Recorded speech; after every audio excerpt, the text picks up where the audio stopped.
on DePaul. Our good friend Stuart Mandel, the proud Papa Stuart Mandel over on FoxSports.com. Right now he has 5 teams from the Big East advancing to the NCAA Tournament. Villanova holding on to a 1 seed. Xavier right now a 2 seed, could move up to a 1 seed. One team that not a lot of people are talking about, the team that, oh, by the way, happens to be on our air next. Creighton, 18-12 overall, 9-8 in conference play. They do have a path to get themselves to the NCAA Tournament. Well, that's the beauty of competing in a strong league like the Big East. You can help yourself in a short period of time. If Creighton's able to beat Xavier today, now they've got 2 wins over 1 or 2 seeds, and that will be examined by the selection committee as they look at bids. And then also if they can pick up a quality win or 2 in the Big East Conference Tournament in New York, they suddenly are at 20 wins plus and looking to be very strong going into the NCAA tournament. They also have wins against Seton Hall and Butler in conference play. They did lose to Georgetown, ASU early, and Loyola, Illinois. So those hurt you, and they're not trending the right way. They've lost 3 of their last 4. This is a humongous game. And we always talk, coaches always say every game's a must-win. This is a must-win for Creighton. Yeah, it's about Watson, his ability to make decisions against the 1-3-1 zone of Xavier. He's got to be able to shot, make and play make, execute with precision. And Chris Mack talking this week, maybe folks have kind of figured out the 1-3-1 a little bit. The second time these teams are seeing Xavier, the offensive numbers are going up. But again, Xavier still so much respect locally, if you will, in the Big East and on the big picture as well, holding on to that 5 seed. They've been idle, though, since that 9-point loss Sunday at Seton Hall. A little time to reflect, rest, and recharge. They tip it next.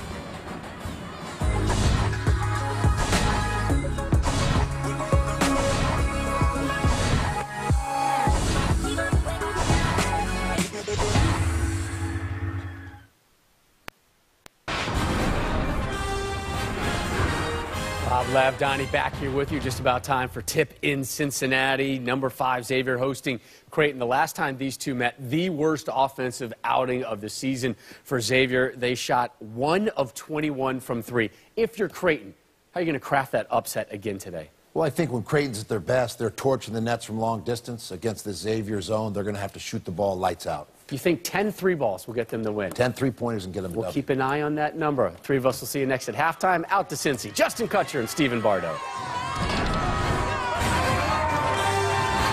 Rob, thank you very much. Big East College Hoops on Fox is sponsored by Jeep Renegade. Take off and take on anything. A sold-out Cintas Center here in Cincinnati as they have come to watch their number 5 Xavier Musketeers take on the Creighton Blue Jays. A look at the updated standings here in the Big East Conference, and Xavier has locked up that number 2 seed behind Villanova. Right now, Creighton is in 5th place as Providence won earlier today, although they could fall to 6th with a loss. And hello to everybody, Justin Kutcher alongside Stephen Bardo. And Stephen, the last time these two teams met, as the guys were just saying, it was a victory for the Blue Jays. Maurice Watson Jr. had a fantastic game. He's had a great year, and he is actually coming off a groin injury in his last game. He is one of the premier guards in the nation. He doesn't get a lot of pub nationally, but his numbers, when we get into more of these throughout the game, this guy is doing a lot of things. He's affecting a lot of the areas of the game, and he's 5'10". Dynamo at the point guard position. Today's starting lineup sponsored by Jeep Renegade. Take off and take on anything. Watson Jr. obviously starting. Cole Huff is back in the starting lineup, making his first start since January 12th against Providence. For the Musketeers, an exciting player to watch is their freshman point guard, Edmund Sumner. Sumner, really, you think about what he's done his last 7 games, averaging almost 14 per game. Well, he's their X factor to me, Justin, because he's a guy that can take over the game. He's got upper-level athleticism. The tip is controlled by Xavier, and here is Sumner. The Musketeers in white, the Blue Jays are in blue. Myles Davis finding Reynolds, and Reynolds' first shot no good. A rebound here for Watson as he looks to push. Reynolds just got too quickly off the floor. Watson was on the baseline while touching the ball. That's out of bounds, and it will be Xavier basketball. Watson got a little grimace on his face there. Got a little bit too deep on the penetration. Myles Davis looks like he's trying to shake off some cobwebs. Got hit in the head a little bit on that exchange. Xavier able to handle the token pressure. Remy Abel On senior day, his three, no. Good job boxing out the rebound for Kyrie Thomas. Up top for Grosel, not a good look by Thomas. Here comes Sumner. Milliken tried poking away from behind. Gotta watch the seniors in this game. A lot of times in this situation, you get really keyed up. First 5 minutes are very important. Sumner trying to go baseline. Kick out. Bluiett for three. In and out, and the rebound for Cole Huff. Good ball move at that time by Xavier. Got a great look. Ball swung a couple times across the floor. One via the pass, one via the bounce. Here's Grosel up top of the key. Milliken's been hot his last couple of games. Grosel against Reynolds, spins. Can't finish, thought maybe he got fouled. And here comes Xavier. Both teams without a field goal here in the first 90 seconds. I'm surprised Xavier doesn't run Sumner in the post a little bit. At least 5 to 6 inch advantage over Watson. Watson, the crossover. Thomas all the way, gets hit hard. He gets fouled, and he'll go to the free throw line for two. Kyrie Thomas getting up. He's grimacing. That's what you want to do if you're going to the hole. Got to get there hard. Reynolds does what bigs are supposed to do, not let the guards finish at the rim, make them earn it at the line. The referees, Pat Driscoll, Clarence Armstrong, Wally Ratecki, are now going to go over to the monitor and take a look at this foul. Jalen Reynolds is not even the player who got called for the foul. It was an initial foul, a reach-in, and then Reynolds went up to try to block the shot, as he's supposed to do. Yeah. So looks like it got Sumner first, but right there, there's no ill intention on that foul. Jalen Reynolds doing exactly what he's supposed to do, prevent the layup. It's an awkward landing. Correction, the foul was actually called on Reynolds. I thought the whistle was before that. That's just a good play on. College basketball is a contact sport. A little bit of contact right there, play on.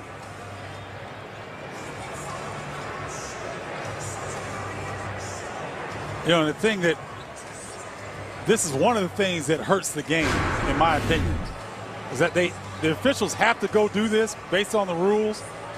But now you're taking the energy out of this great building. We've got fans standing. They're wanting to see the game play. No one on either side thought that there was any kind of extra activity there. I did. I thought that foul was originally on Sumner reaching in. That poked the ball loose, and that's why when Reynolds, it may look like he wasn't going for the ball, but the ball had come loose, so he couldn't actually get to the ball. But he didn't know that. He was just trying to, you know, block a shot. Yeah, so hopefully we can get play resumed again and guys can continue to play. Well, it's a strong move by Thomas. I mean, that's what you want on the road. You want to get to the rim, force the defense to make a decision. Greg McDermott, 6th season here with the Blue Jays. They're going to call this a flagrant one against Jalen Reynolds. The referees all got together, talked it over. Chris Mack doesn't agree with it, and frankly, I don't either. No, it's unfortunate. The game has changed a little bit. You know, when you're taught to play as a big man and as a post player, Justin, you're taught to protect the rim. And right there, you know, Jalen Reynolds only doing what he's taught to do. You go to the rim, you got to make a guy earn it. So it's a tough break for Xavier. And I believe it was Rasheed Wallace who coined the term "ball don't lie." Good point. Thomas missed both at the free throw line, still scoreless, but it's Creighton with the ball. And now the 1-3-1 is set up here for Xavier. Milliken for three, short. The rebounds for Huff. Part of the problem playing the zone, susceptible to some offensive rebounds. Well, especially as much as they're spread out this 1-3-1. Milliken to the hoop, puts it in, the first bucket of the game for either team. Creighton has the ability to penetrate that 1-3-1. They've got some quick guards in Watson and Milliken. Also Thomas, we just saw, can get to the rim as well. Abel has it contested, blocked by Huff, gets it back, gets fouled and puts it in. tremendous effort by Remy Abel. Got the shot block, but did not give up on the play. Good play by Huff, but Remy Abel wants it a little bit more. The foul is called against Huff. His first, team's first. Greg McDermott wanted a jump ball, a tie-up on that, not a foul, as Abel converts a three-point play. A lot of emotion in the building today. Senior days usually are funny like that, Justin. What was your senior day like? A lot of crying, because I couldn't believe that it went that fast. How'd you play, more importantly? Not well in the first 5 minutes, and then I settled down. Milliken for three, got it. I said this guy's been hot of late. James Milliken, a career-high 26 at Providence on Tuesday. His previous game, he had 19 against St. John's. And you got to remember, Creighton has had success against Xavier. They've won 4 of the last 6 meetings. So there's something about this matchup that the Blue Jays like. Huff, transition three is good. Cole Huff has been playing well of late, averaging 13 points per game his last 7, getting a start here, and a turnover for Xavier. I think with the groin injury that Watson had against Providence, I think he's all right now. Back-to-back threes for a Huff, and after a slow start in the initial 2 minutes, 11 points and a flurry here for the Blue Jays. This 1-2-2-3 quarter court pressure by Creighton has thrown Xavier a little bit. They seem to be back on their heels. They're not aggressive. Abel got his man up in the air. Bluiett attacking the hoop, got bumped. The foul, they say, is going to be, I believe, on the floor. And the foul is against Kyrie Thomas. And here comes James Farr. On senior day, he's been so good for this team. He replaces Jalen Reynolds. James Farr, a guy who's really changed his entire game, was a guy who liked to shoot outside last year. This year, just 7 three-point attempts. Isn't that something that a guy can commit to what the coaching staff wants and trust in the system, works hard, and now he's being rewarded in his last season. Grosel called for the foul. That's his first. Zach Hansen will come in replacing Grosel. You know, we ought to celebrate players like James Farr more often. Guys who can stick with the program, didn't play a lot his first 2 years, you know, but stuck with it, had the patience and perseverance, and I'm sure he had the support of his parents as well. Sumner able to hit. 6-point lead for the Blue Jays. See, the reason why I like Xavier to go deep in the tournament this year, Justin, is because Edmund Sumner. He could go get you a shot where there doesn't appear to be one available. And there's not a lot of guys in college basketball at the point position that can do what he does. 10 seconds on the shot clock here for Watson. And a reach and foul against Sumner on the floor. A good start from deep for the Blue Jays. Cole Huff, that's the second of his back-to-back threes. And Creighton, who won the first meeting, leads here in the regular season finale. Fox College Hoops is sponsored by America's best-selling trucks for 39 years. Ford F-Series, built for tough. Back here at the Cintas Center, this was the scene earlier today, senior day. James Farr, Remy Abel, the crowd saluting them. Think about it, this team has been in the top 10 for 12 straight weeks. These seniors leading the way. It's got to be cool to have those. You can hang them up in your room after graduating. And James Farr, we talked about how much of a difference, what a different player he's been this year compared to last year. I can remember Donnie Marshall doing games with him, Donnie back in studio. He used to say, big fella, what are you doing shooting those shots outside? That's Go right. inside. That's right. He listened. Yeah, he did. And a lot of times, players have so many voices in their head that it's hard for them to hear what their actual coach is saying. Right now, Cole Huff is not hearing anything because he has 3 consecutive three-pointers. J.P. McCura has checked in for Xavier, number 55. Here is Farr with a running little scoop shot. A lot of times, big guys get caught up in seeing Kevin Durant at 6'11" be able to play on the perimeter. And they want to do the same thing because he's having that type of success. James Farr's bread is buttered in the paint area. And when he accepted that, his game has taken off. Hansen sets the screen. Watson, good job batting that one away from the defender and puts it in. Now just a heads-up athletic play by Watson. Here's McCure back the other way, hanging, and he'll go to the free throw line as Zach Hansen picks up the foul. Well, what a great job by Xavier pushing it back down off of a made shot. Larry Austin Jr. did not wait for Creighton to set up defensively. He got the ball up quickly, hit McCure, and McCure put pressure on the defense. It's an excellent job breaking that three-quarter court pressure. McCure at the free throw line. You see the improvement he has shown in his last 10 games.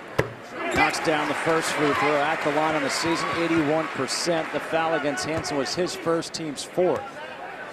It's funny, too, the Xavier fans, they wanted to flagrant one on that one as well. I love the gamesmanship of the fans in the Big East Conference. 7-point lead for the Blue Jays. They won the earlier meeting 70-56 back on February 9th. One of the 4 losses for Xavier this year. Milliken off the mark on the 3. Davis with the rebound. Bluiett for 3. Watson going up high, and we're going to have a foul. No, it's actually just out of bounds off of Farr. That's Maurice Watson Jr. getting in the fray on the rebound. So when your point guard is willing to go to the rim and get rebounds, he can catch and start the break. That's such an advantage. And it's not as if he's a tall point guard. He listed at 5'10". Milliken, the kick out. Thomas open for 3. He can't hit. Bluiett gets the rebound. Great set play that time. Got a wide open look off of a pick and roll.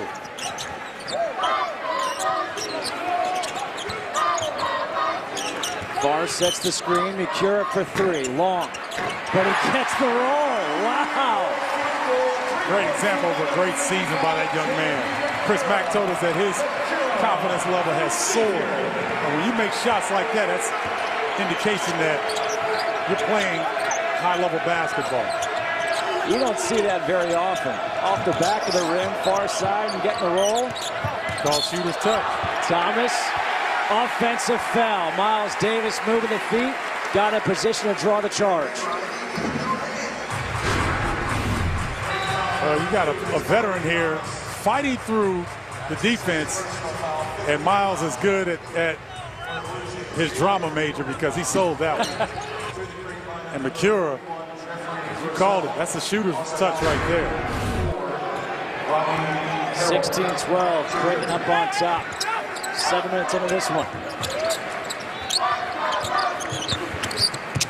Bluiett, high off the glass, no. Watson with the rebound. Milliken, jump stop, pull up. That's pretty. Milliken not only hit the 3, but has athleticism, get the paint and elevate. This is the second year in a row, Justin, where he's picked his game up down the stretch. He's got 7 points here in the first half. Farr against Grosel off the glass. Unbelievable what he has been able to do. He's got that big frame. He's gotten stronger. He put his chest into Grosel, created the space, and goes off the glass. Great movement on the inside.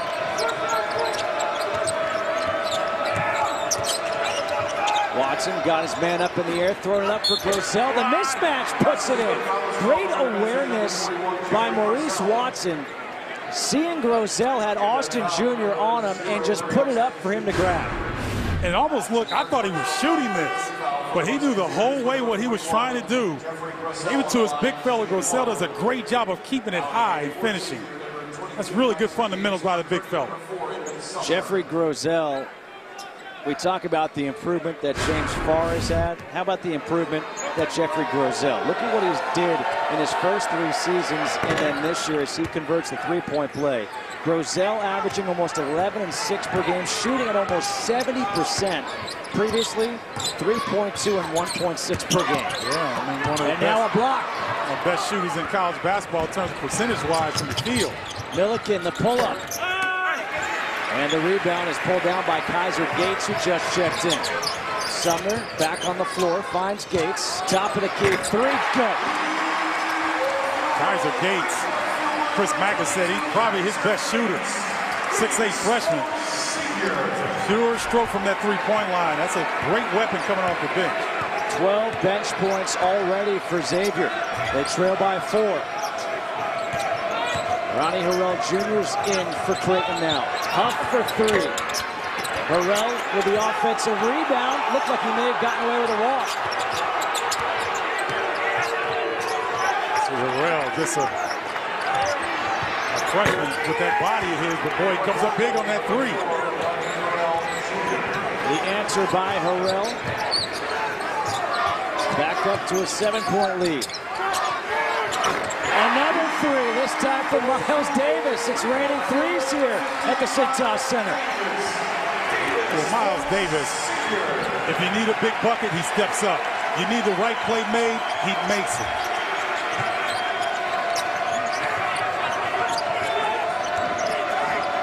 Malik Albert in there, spelling Watson. Shot clock down to 4. Huff over McCarron, knocks it down.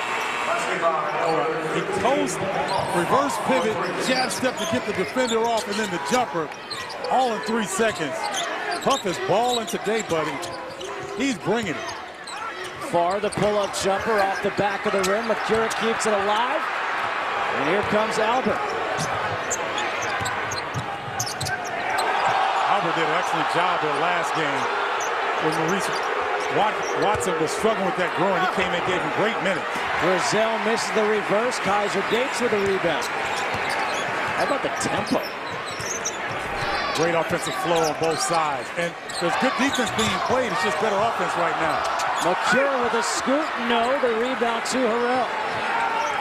But Creighton is doing a really good job of keeping Xavier to 1 attempt. The crowd is asking for travels on nearly every possession here for the Blue Jays. Harrell waiting for the screen. Both teams are waiting for a whistle for a timeout, and there's the whistle. It's going against Xavier and going against Kaiser Gates.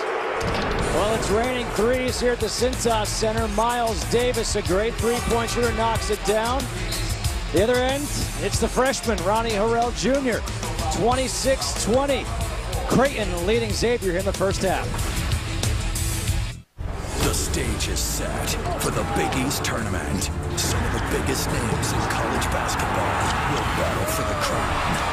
The Big East Tournament begins Wednesday at 6:30 Eastern on FS1, sponsored by the Jeep Renegade.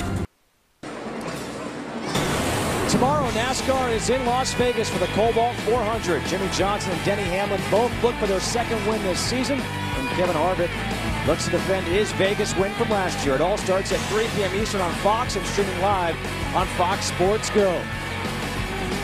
The Blue Jays leading right now by 6, thanks in large part to their three-point shooting. Yeah, 5 of 9 from three-point land. They have 8 assists on 10 made field goals. And so you're seeing the ball move a lot quicker than the defense.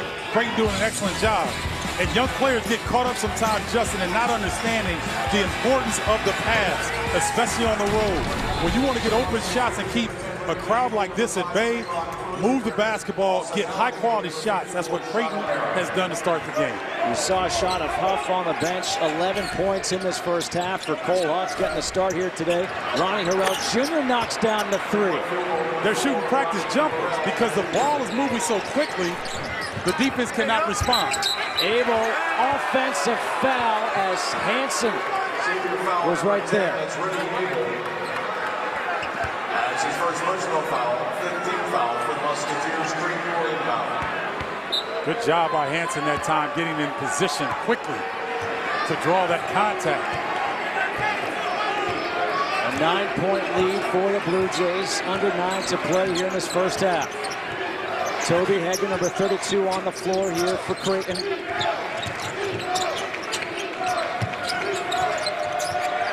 Shot clock at 10. Harrell for 3. And the rebound pulled down by Sean O'Mara.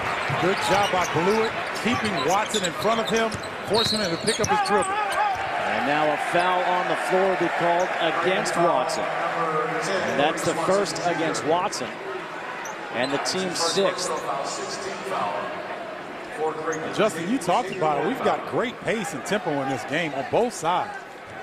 And there's some defense being played, but the offensive execution at this point, as you would expect right at the end of the regular season, is extremely high for both of these clubs.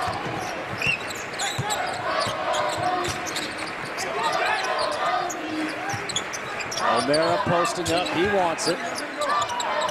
Got to feed the big fella. He was open. Got to give him the ball. Give him the ball. Give him opportunity. Bluiett, the step back jumper for 2 off the back of the rim. Hegner chases down the rebound, and a foul is going to be called here against Bluiett, and that's his first and the team 6th. Bluiett appears to be pressing a little bit. When he's in his game, the ball is swinging to him. He's taking good looks. He's putting it on the deck. Appears to be pressing just a little bit.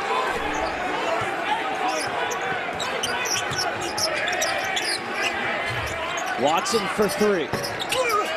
Hansen, and a foul on the floor as he goes down. And this foul will be called, I believe, against Edmund Sumner. 17th foul, so 101 coming up when we come back. 9-point lead, Blue Jays.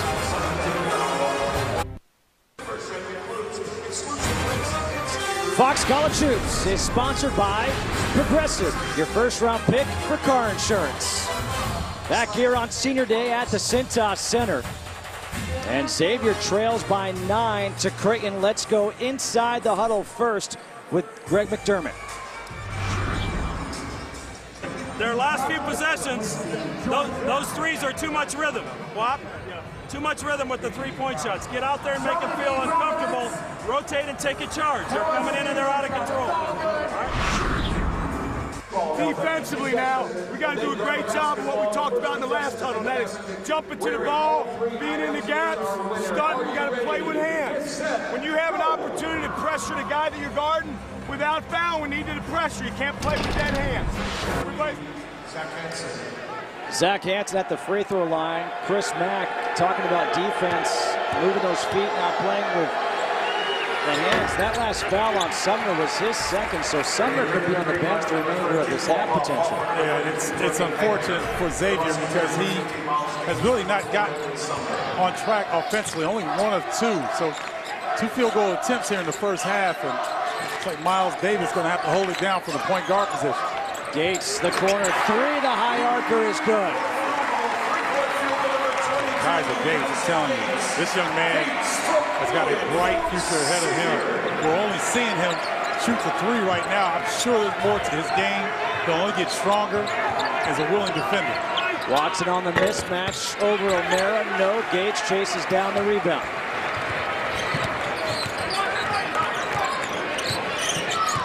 Good hedge by Hansen underneath, but a turnover. O'Mara wasn't there.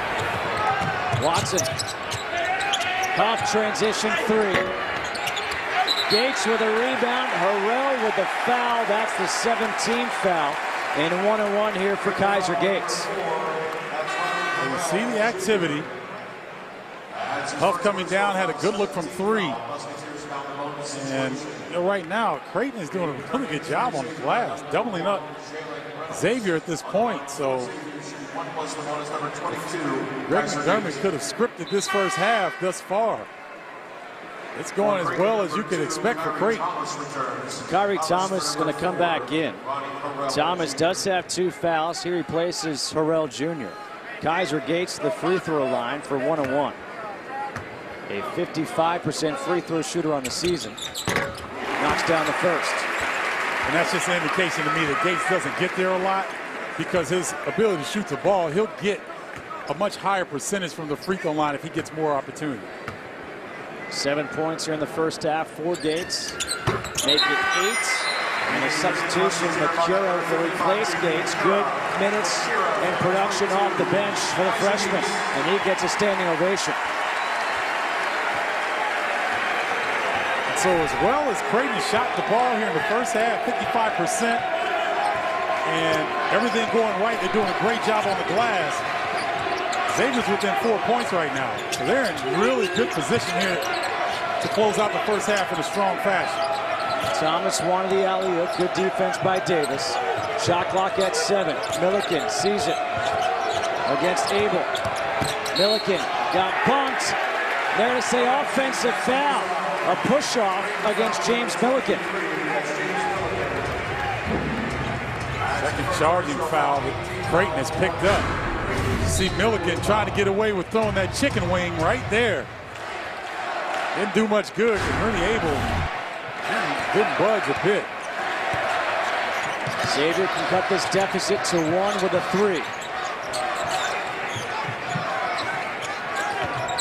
Bluiett fading away. High archer is good. I like that matchup. Cole Huff has been great on the offensive end. I'm not sure he's got the foot speed to stay over Trevon Bluiett. 7-0 Xavier run. The crowd comes to its feet. Watson gets fouled. Reynolds, who came in. Watson is down on the ground, went down hard. He's holding his head. Maurice Watson. Where he's grabbing it, he either got stepped on or he bounced his head off the floor when he hit. Let's check it, take a look. Yeah, it looks like he might have gotten, may have gotten both actually. Yeah, it looks like head bounced off the floor when he went to the hole, so hopefully he can shake that off. A 73% free throw shooter, and the free throw shooting has been a problem here in the first half for the Blue Jays. Just 1 of 5 at the line thus far. Grosel comes in, replaces Hansen. That last foul was against Myles Davis. That was his first. The team's 8th, 1 of 2 at the line for Watson. 3-point lead for Creighton. 5:45 to go here in the first half. Justin Kutcher alongside Stephen Bardo here on Fox. The Big East regular season finale. Reynolds, good position. Easy finish around Grosel. And Grosel was saying, hey, how about the chicken wing there? He hooked me. Yeah, but that was a great position, as you mentioned, by Reynolds. When you get that point-blank range, not a whole lot the defense can do, so good job of Reynolds doing his work early. Thomas with a crossover to the hoop. Kyrie Thomas, who got off to a great start this year for Creighton, has kind of slowed down. His numbers have dwindled, but having a good one here today. Well, what Xavier's trying to switch all screens, and so what happens is the bigs are getting caught on the guard. Myles Davis ties it up at 32 with that 3.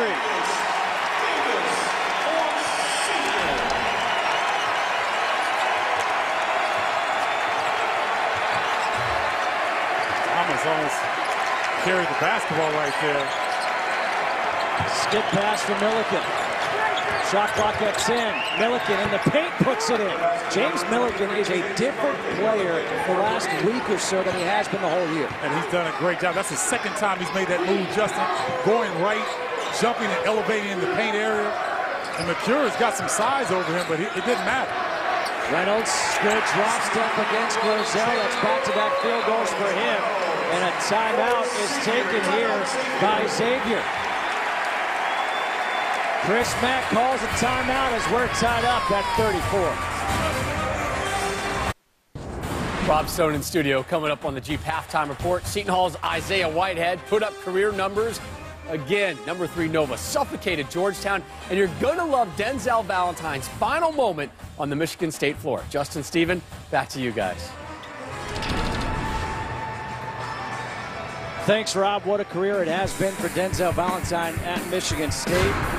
How about here today, Reynolds in the low block against Grosel. Had great position, did his work before the ball got to him on that play. This time, Grosel tries to play him for his right hand. Watch what Reynolds does. Takes the contact, goes the other way off glass. Those are 2 big buckets to get Xavier tied up in this ball game. And they got off to a rough start, 2 of 9, but since 10 of 15, and that's the reason why they're back in this game and tied up at 34.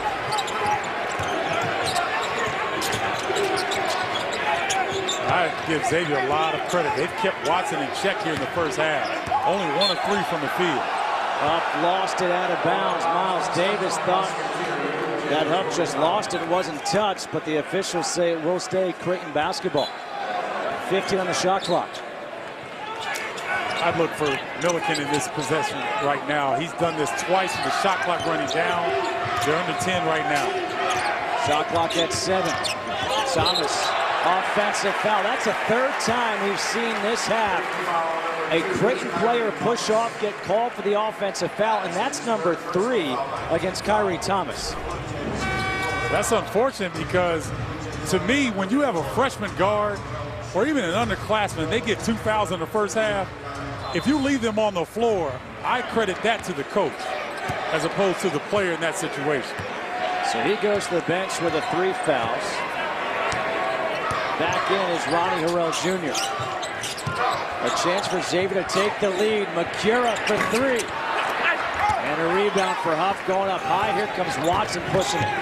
Great defense by Ronnie Harrell Jr. He covered his man and got to Makura to make the shot a little bit more difficult. Hansen sets the screen. Milliken for 3. Got it. James Milliken off to a really good start now with 12.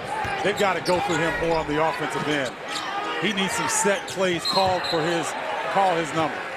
A foul away from the ball. And the foul is going to go against Zach Hansen.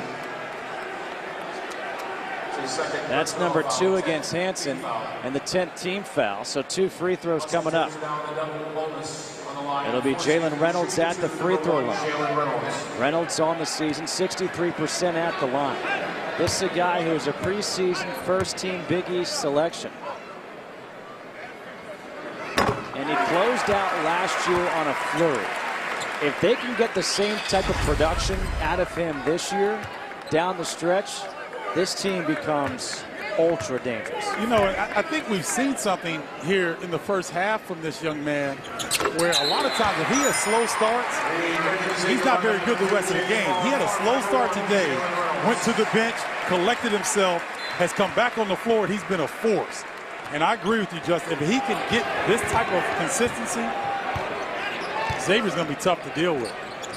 He's got 6 points. Farr comes in. Hansen will pick and roll as he slips. Quickly, Davis back the other way.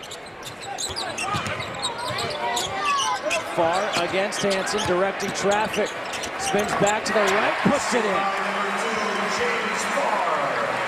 Ambidextrous around the rim is the senior James Farr. Well, we put up the graphic earlier. Xavier struggled from the outside to start the game, so what do? They focus on getting the ball in the paint area. Huff off the rim. The rebound for Abel. Again, a chance to take the lead here for Xavier. Davis for 3. Rebound is out off of Farr. And it will be Creighton ball. Take a look, Justin, here. Go ahead and roll it, guys. We're going to look at Hansen right there. Watch him roll to the bucket. Favre gets caught up top. Myles doesn't come over quickly enough. Nice adjustment by Hansen on the pick and roll series by Creighton. 1 point lead coming up on 2 minutes to go here in this first half. Milliken staying aggressive, puts it in. Milliken's got 14 here in the first half. Makura cannot guard him one-on-one, and Milliken knows that. So every time he gets the basketball, he's going to look to be aggressive. Farr, the adjustment, an assist from Makura.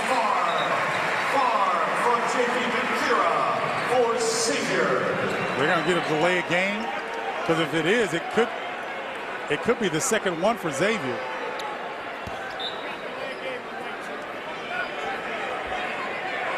I thought they got called for one earlier in the game.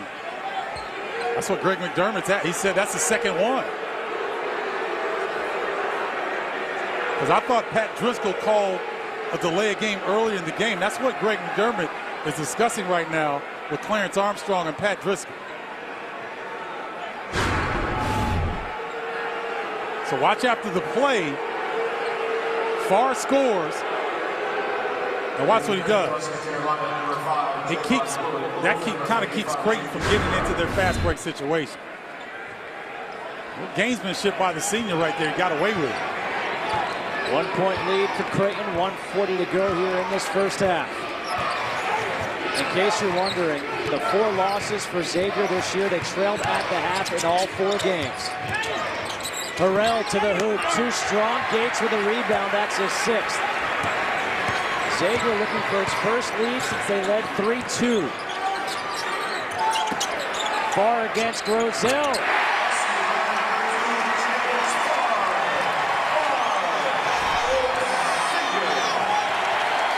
Creighton choosing not to double team, and they're paying for it right now, Justin. 8 points for Farr, 1-point lead for Xavier. Huff trying to go baseline, cut off. His jumper short, Gates with a rebound. Davis with a hesitation, lost it, and he gets called for a travel. And so the entire crowd is saying, oh, so now you call the travel? We wanted him against Creighton before. That was a nice hesitation. I thought Davis was going to get all the way to the rim. A timeout taken here by the Blue Jays, trailing by 1 with 50.6 seconds to go here in the first half.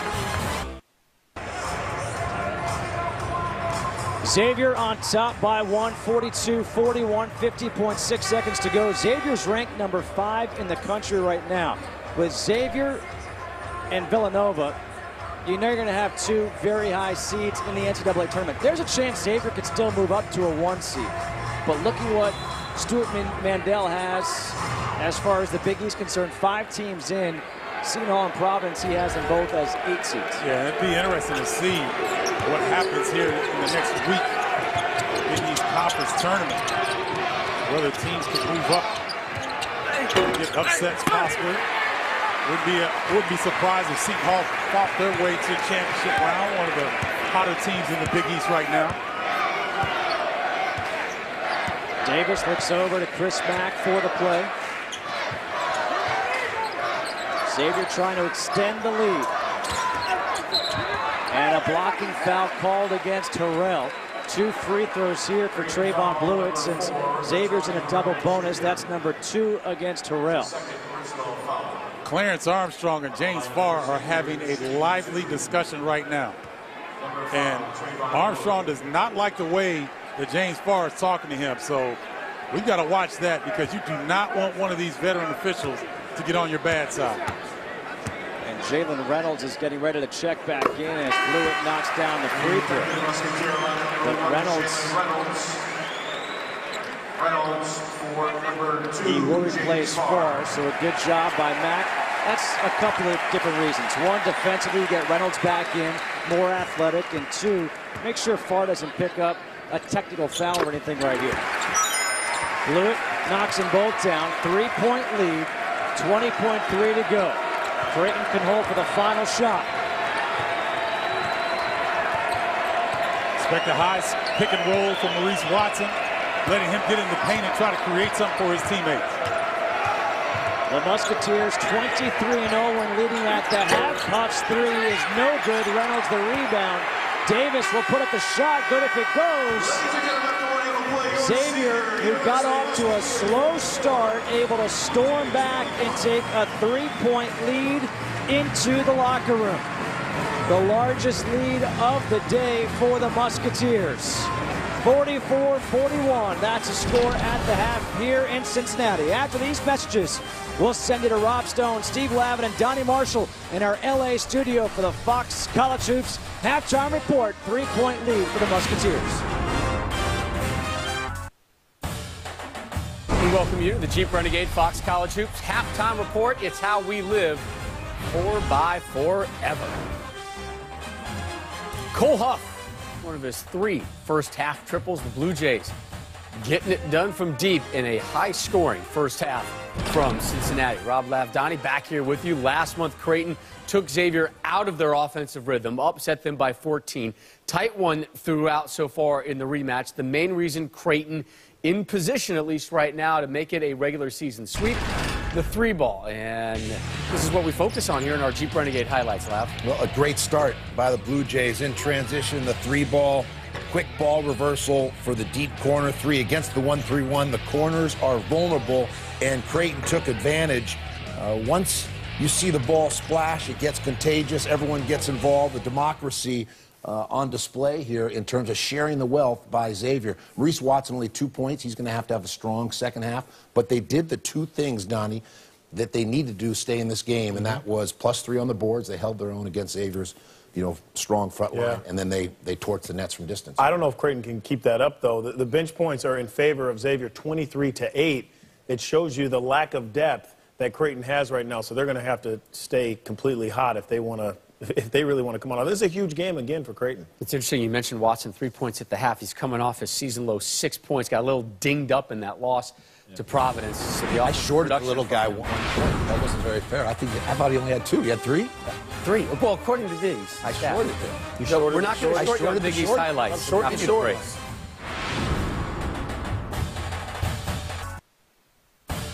We welcome you to Jeep Renegade Fox College Hoops Halftime Report. It's how we live 4 by forever. Let's get to some highlights. Earlier today on Fox, Villanova and Rochelle over Georgetown. Ryan Arcidiacono in his last home game. He had 16. Hesitation. High, soft kiss. And an assist to Josh Hart. A little no-look, David Copperfield, with little style, razzle-dazzle. So just dropped David Copperfield. Isaiah Whitehead on a bit of a roll the last couple games. Building his case for the Big East Player of the Year, finishing in strong fashion. They call him Zeke. Career high. The freak. 33, Seton Hall wins. Providence with the win, they'd lock up the 4 seed in next week's Big East tournament. How about Jalen Lindsey? The auxiliary guys, right, Lav? Yeah, career high 30. Yeah, shredding the nets, joining the party. First one was quiet, then erupted, finished with 13. The bright lights. Friars love MSG. Underway right now, Marquette at Butler. A win for the Bulldogs. They get the 5 seed. They take on Providence Thursday. Butler 5 of 10 from 3. Roosevelt Jones with 11. I think you have to stop the ball at some point before it goes through the net. Good thought. Right? Here's a thought if you're Ohio State. Stop Denzel Valentine. Excellent two-man game. The step back, 3-ball. What doesn't he do, including smooching midcourt? The kiss. Lav, keep the glasses on. It reminds me of Betty White, right? From the Golden Girls? No. I need him to read the stat sheet. Rose, Dorothy. Betty White? Steve Lavin stole one of the Golden Girls glasses. See, there it is. That's what I said. The kid from Lowe's. Wow. The kid from Lowe's. They're actually all over Peoples. They're actually... now you're dropping names on the they're fashion. actually all over Peoples. No, it's sponsorship. I got it sponsored, yeah. Oh, is that what it is? Part of the Doesn't Fox mean you deal. have to wear them. It's part of the Fox package. No one forces you to wear those.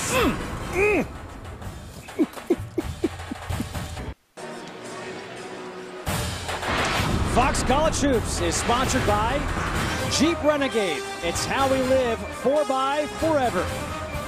Back here in Cincinnati, 44-41. Xavier leading Creighton as we get set to start the second half inside the CINCINNATI Center. Time for the Jeep Stat, sponsored by Jeep Renegade.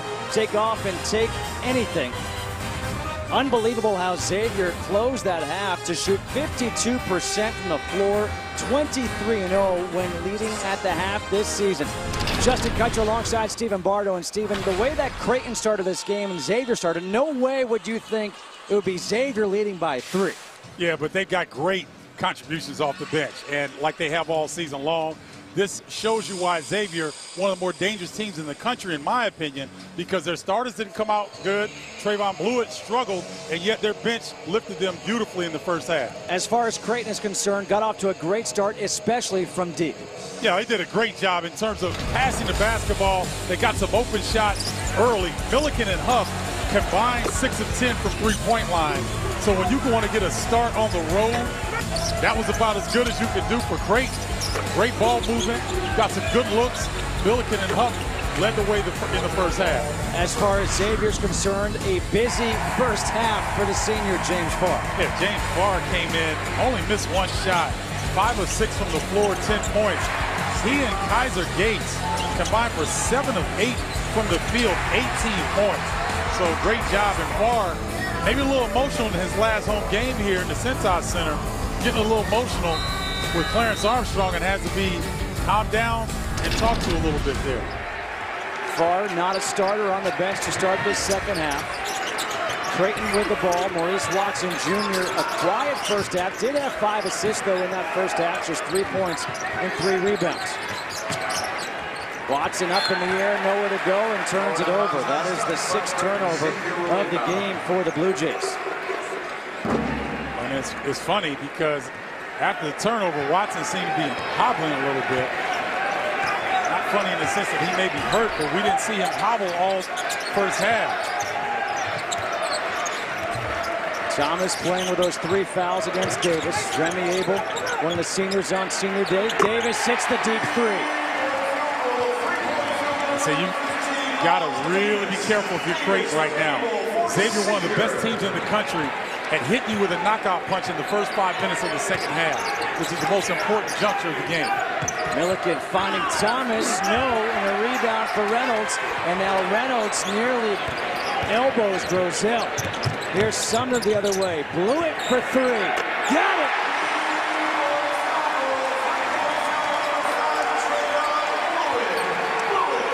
A 30-12 extended run here by the Musketeers to go up by 9.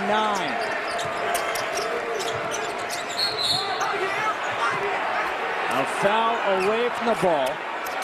And they're going to call the foul against Edmund Sumner. That's number 3 against Sumner. Remember, he went to the bench with just about 8 minutes to go in that first half. So he had a quiet first half, and now he picks up number 3 early in the second. And the referee's going to have to get control of this game. It's getting a little bit chippy right now. Sumner and Grosel got locked up there, and Sumner kind of threw him back. Grosel gets fouled. Who's it on? It's on Sumner.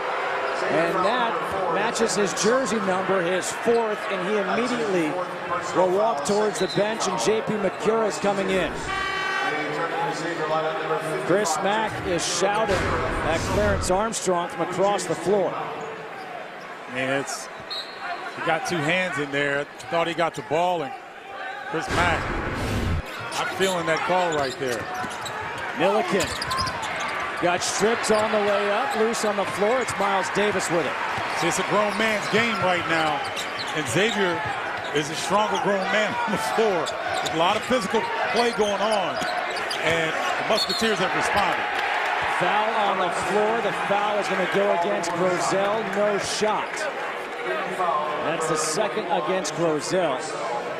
So a lot of fouls here in the first 90 seconds or so of this second half. And what you were saying, the officials trying to really get a hold of this game before it gets away from them. Yeah, because you can sense the tension right now. Creighton is desperate in terms of trying to stop the bleeding. Xavier just got it rolling on the offensive end. A 12-0 run for the Musketeers. Reynolds fouled again. And that is against Grosel, number 3 against him. And 2 shots for Reynolds. You talked about runs, those knockout punches. They can put together some big runs, and you see right now a 30-12 run. And what we look at this list here, you're not talking about like low Division I teams. These are good teams, and they're putting serious double-digit runs, and they've done it throughout the season. And when you're playing Xavier, you know, gotta really prepare for when they come at you in the beginning of the second half. They'll push it. They'll look to get 3s. Bluiett's got a 3. Davis has got a 3, and now Reynolds going to work on the interior. So they've got really good balance right now on the offensive end. Zach Hansen comes in. Ronnie Harrell Jr. is back in for the Blue Jays. Reynolds 3 for 3 at the line, 7 points. Make it 4 for 4 and 8 points. A drought of over 4 minutes going back to the first half for the Blue Jays. Trailing now by 11. Watson. A foul on the floor will go against Remy Abel. That's number 2 against Abel, and the team's 3rd. In my opinion, Xavier's done a really good job on Watson here in the first half and the beginning of the second. They've got to get the ball to Milliken and or Huff. One of those 2 guys is going to have to carry them offensively. Harrell. The crowd wanted to travel and said it's a travel against Cole Huff. So a sloppy start to the second half here for the Blue Jays. A team that is 18-12 on the season, 9-8 in conference play. They're 1-3 in their last 4 games. Lost at Butler versus Marquette at Providence.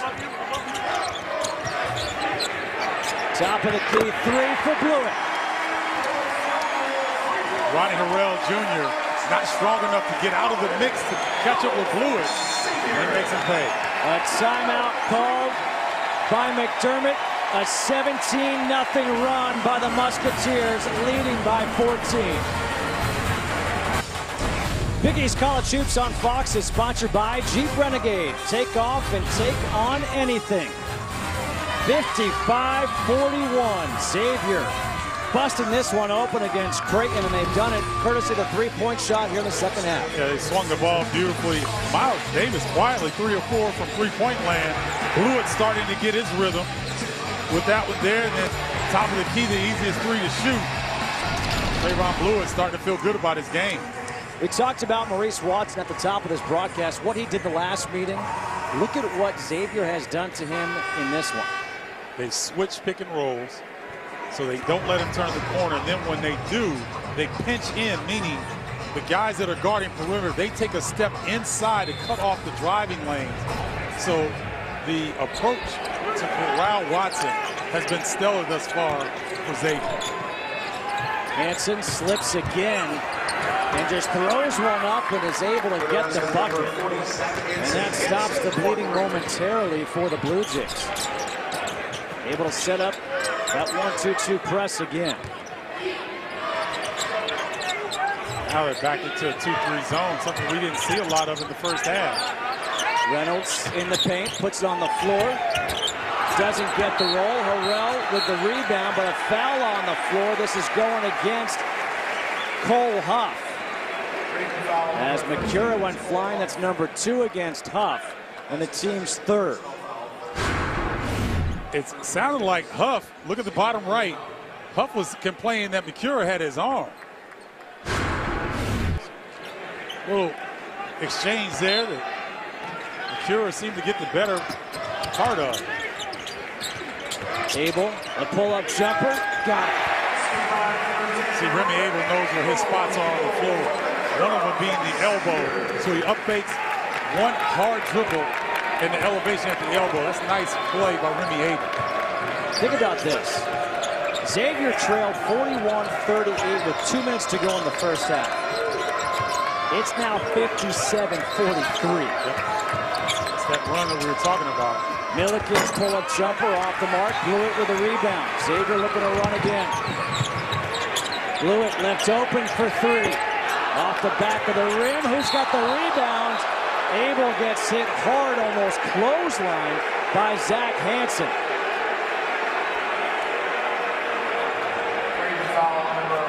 It just looked worse than what it was.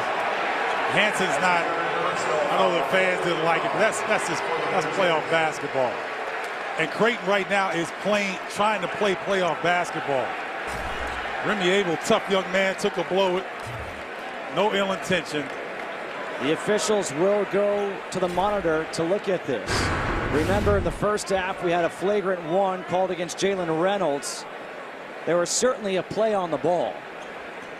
Yeah, Justin, don't get me started, man, because I'm old school, and this happens in basketball. Contact happens. There was nothing ill. Look, his hands are going after the basketball. I agree. So, you know, you got a nice exchange there. Both guys going for the basketball. Remy Abel gets hit, unfortunately. And hopefully we can continue to play here quickly. By no means am I criticizing these officials. We got some of the best officials in the business here today. And they're only doing what the rules call for. But again, I'd like to see the game continue to keep the pace going in this situation. Again, we did have a flagrant 1 called against Jalen Reynolds in that first half, early in that first half, that you and I both thought it was a basketball play.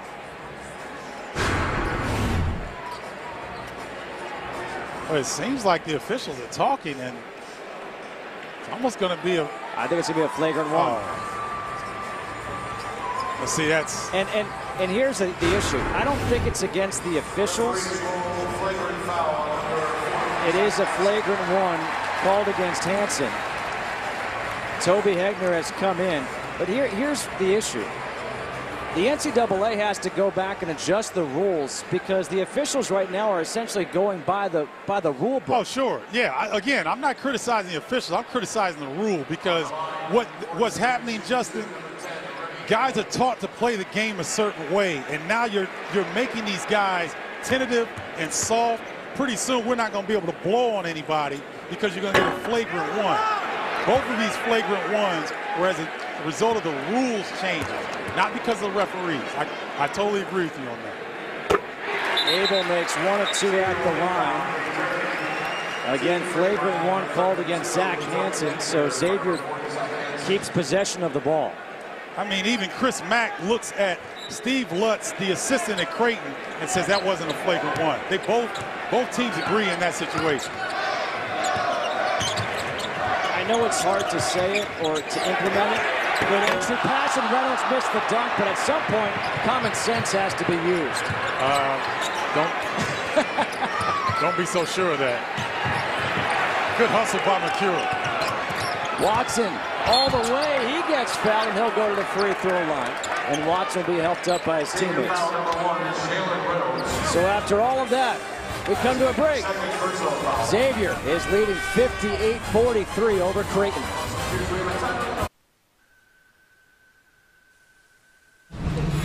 Basketball in New York City is like no other sport anywhere in the country. This city, this building, this tournament is special. You know, they call it the world's most famous arena for a reason. I think when you step on that floor, if you don't get a sense of greatness and history, there's something wrong with you. This taxi ride was sponsored by the Brewers of Guinness. Well, Madison Square Garden is once again the home to one of the most revered conference tournaments. The Big East tournament begins Wednesday on FS1 and continues all the way through Saturday on FS1, Fox, and streaming live on Fox Sports Go. Sponsored by the Jeep Renegade, it's how we live, 4x forever. A great week of hoops coming up in New York City. Chris Mack's team last year made it to that championship game, hoping to get back there again this year and maybe do one better. Watson Jr. at the free throw line. Short on the free throw, and the struggles continue for Creighton at the line in this game. They're now 2 for 7 at the line compared to 12 of 13 for the Musketeers. Talking about a team that almost top 50 in terms of shooting the basketball on the season. That's a 46% from the field. It's maybe being worn down a little bit by the physicality of the Musketeers may have something to do with it. And let's not forget, I mean, Xavier trailed for most of that first half. And you think about it, they're coming off a loss Sunday at Seton Hall, losing 90-81. So all of a sudden, if they're trailing at the half, you're looking at a 2-game losing streak going into the Big East tournament. Correct. Not the way you want, and they've answered and they've responded. Shot clock at 3. Far with a jump hook, puts it in. Well, and that's how they responded in the first half. You remember Bluiett wasn't shooting the ball well from three-point land. Summer got in early foul trouble. They went into the post. First it was far off the bench. Then Reynolds came back in towards the latter part of the first half and established himself in the paint as well. So Xavier doing a really good job of establishing post presence. Difficult shot, puts it in. His first bucket in a long time. Cole Huff now with 13. Creighton sets up their press. I would look forward to seeing Cole Huff when he is healthy next season. I agree. Offensive foul. Good job by Toby Hegner standing his ground. Bluiett gets called for the foul. And now Malik Albert will check in. And Harrell goes to the bench. Kaiser Gates is going to come in, replacing Bluiett. Well, you talked about Malik Albert. He had a really good game against Providence. 9 points, 5 rebounds in less than 20 minutes. See if he can give them that kind of spark today. Here is Albert, fresh off the bench with a 3 is long. Gates with a rebound. And that is a new career high in rebounds with 8 for Kaiser Gates. Makura for 3. Air ball. Huff able to corral that air ball. Those are oftentimes the hardest to rebound. Watson keeping that dribble alive, puts up the shot. And Watson saying, come on, let's go, set up. That is a great individual effort by Watson. Far against Hegner. Rebounds out to Watson. Here comes Albert.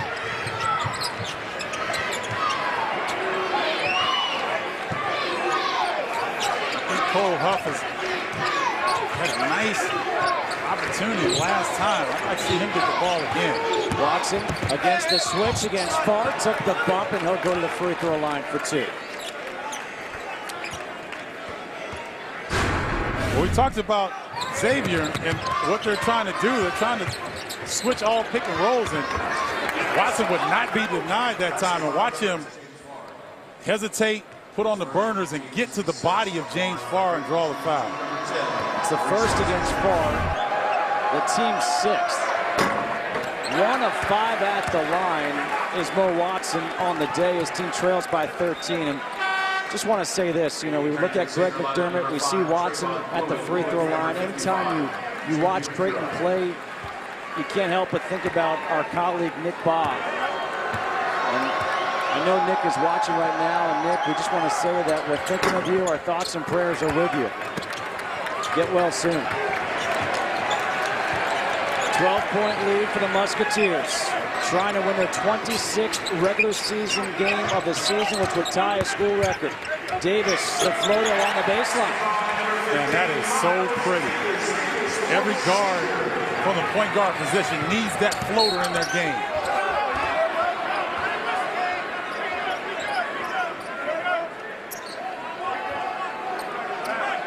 A foul. That'll be called against Myles Davis. It's 1-1 here. And for those of you who are listening and don't know about Nick, Nick had a baby girl about a month ago or so. And then shortly thereafter, he found out, test results came back, and they had found a tumor. He went in for an operation, awaiting the results. And Nick, we expect you back on the sidelines very soon. Milliken knocks down the first free throw. He's got 15 here on the day. If Creighton can convert their free throws, this is the best case scenario for them to get back in this game. Especially because they're shooting free throws the remainder of this game, 13:24 to go. Yeah, so they can stop the clock. If they can convert, they can set up in their pressure, which gave Xavier a little bit of trouble, not in terms of turnovers in the first half, but kind of took them out of rhythm offensively. A foul called against Huff. The hand check. That's number 3 against Huff. Team's 5th.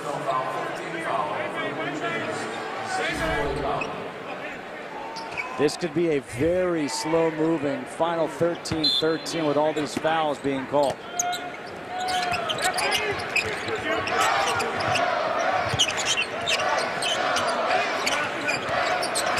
Turnover. Abel is trying to find Farr. 6th turnover of the game for Xavier. Greg McDermott walks down, looks at Hanson and Grissel and said, why can't you play defense like that? Giving his big fellas a piece of his mind, trying to get his team fired up back into this game. Again, with a win here, Creighton would get the 5 seed. Huff for 3 is off the mark, but a foul on the floor, and the foul is going to be against Farr. And Hegner will be going to the free throw line. Tell you what, man, Toby Hegner has come in this game and given a boost to Creighton, not necessarily from an offensive standpoint, but he's done a good job defensively. His body's been active, and now he can try to convert at the free throw line. Hegner on the season, 58% at the free throw line. Gets the first, so a look at the brackets. We know Xavier has the 2 seed, Villanova the 1 seed. The part that's up for grabs is that 5-6, really, with Creighton and Butler. If Creighton were to lose this game, Butler moves to 5, and Creighton will play Seton Hall. And Hegner makes them both. Makes it a 10-point game. Good defense. Albert got a piece of it, and now Xavier has to get it over, and nearly a steal. Huff got a piece of it. We talked about Malik Albert's athleticism. He was the one that started that defensive play. Long arms, athletic from the guard position.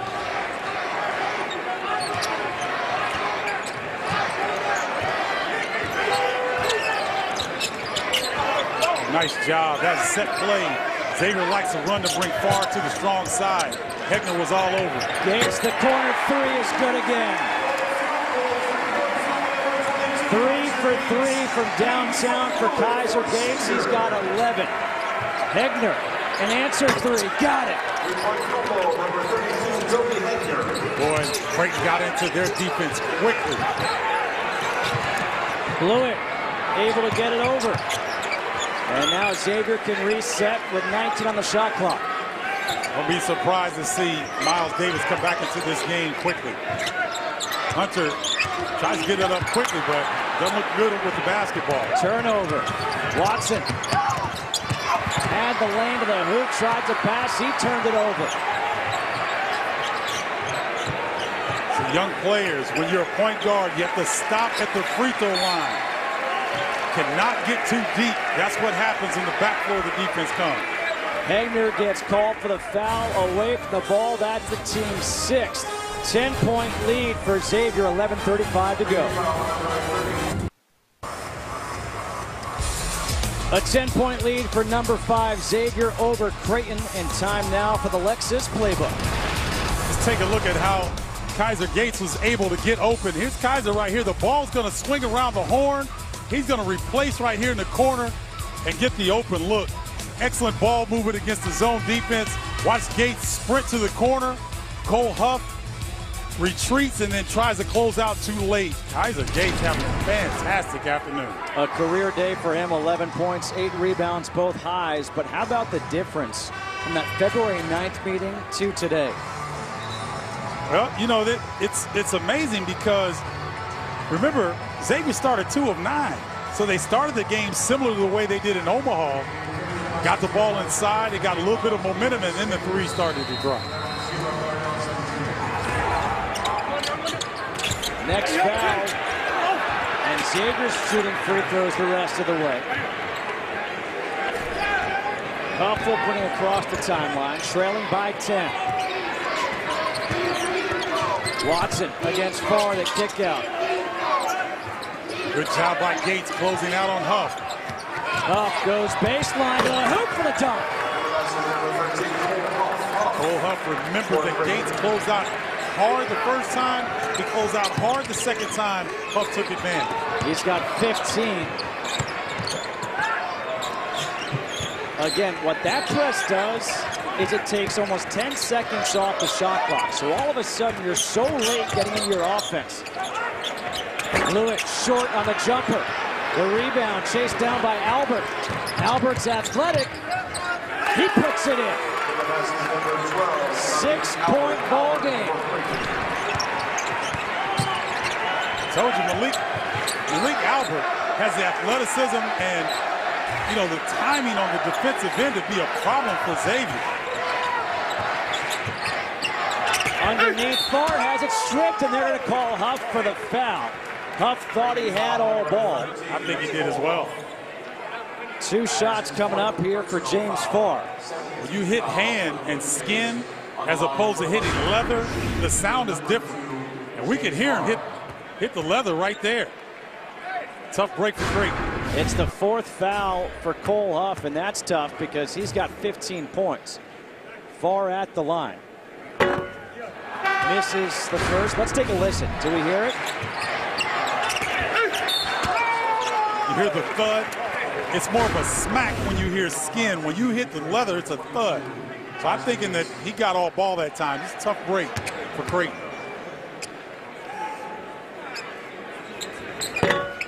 Farr makes the second.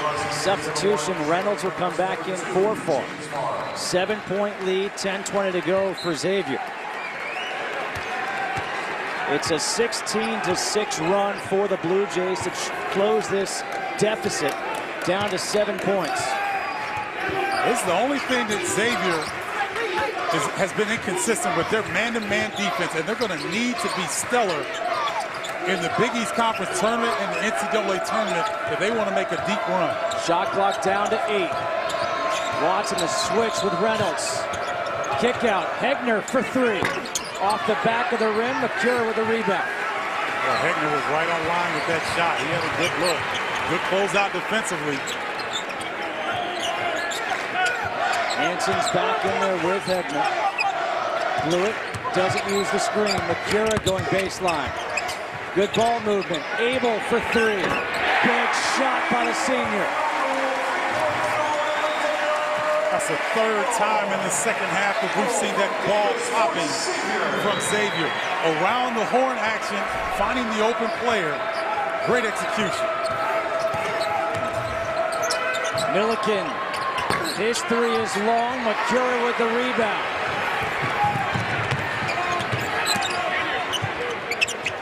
Bluiett for 3. Got it again. And a technical foul. McCure and Watson jawing at each other.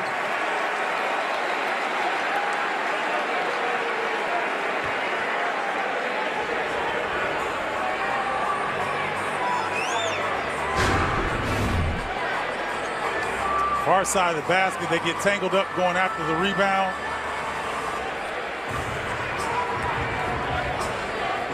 And a little love pleasantries exchange between the two.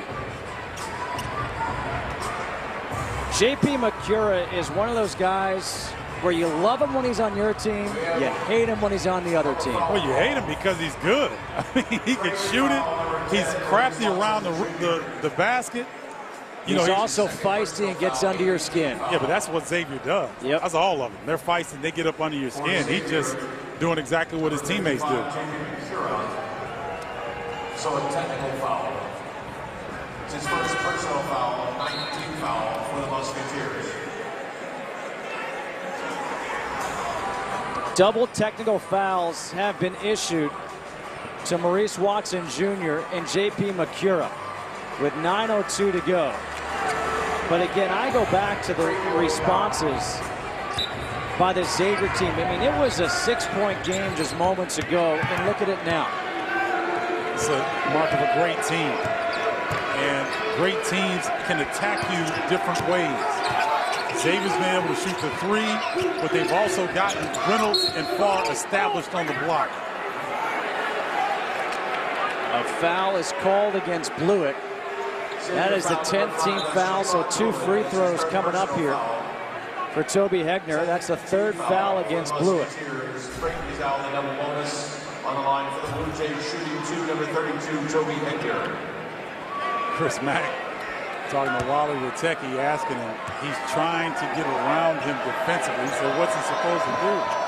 I love these coaches and how they work the official. Hegner misses the first. You think about what's coming up with the Big East tournament next week. You think about the play of the entire season. I don't know about you, but this could be the best Big East tournament that we've seen yet under the new Big East. I would agree. Because, again, you've got teams like Seton Hall who are hot. You got teams like Marquette where we've seen them beat anybody and lose to anybody. Yep. And, you know, you got a guy like Wally Ellenson who can get you a double-double when he wakes up in the morning. I mean, there's a couple teams in there that could really throw a monkey wrench and make it very interesting. Davis's 3, no. McCure with the offensive rebound. The putback is long. Milliken with the run out. Here comes Watson. Kick out. Milliken's 3 is short. Bluiett's got the rebound. They've got numbers. No look for Abel.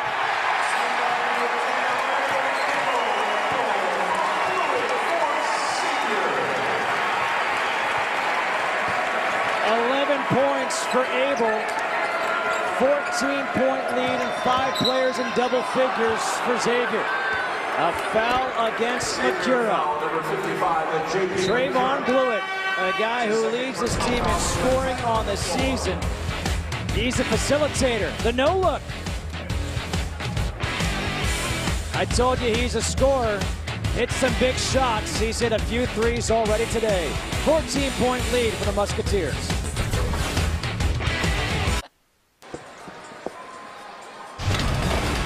The final regular season Big East game, Creighton and Xavier, you could say it's gotten a bit chippy.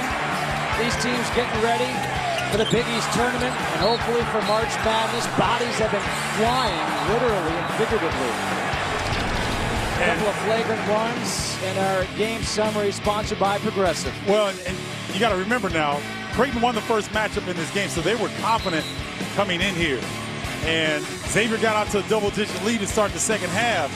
Creighton closed the 6, and so a lot of back-and-forth action with these two teams. End of the season, guys are chippy. They know what's on the line.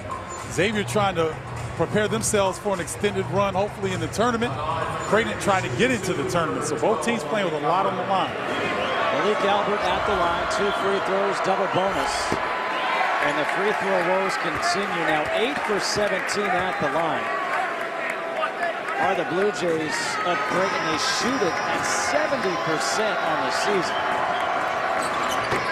1 of 2 at the line for Albert. 13-point game, 7:54 to go. Justin Kutcher alongside Stephen Bardo here on Fox.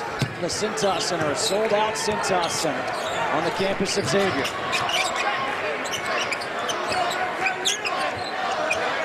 5 players in double figures for the Musketeers. Bluiett's got 13, Farr's got 13, Davis, Gates, Abel, all with 11.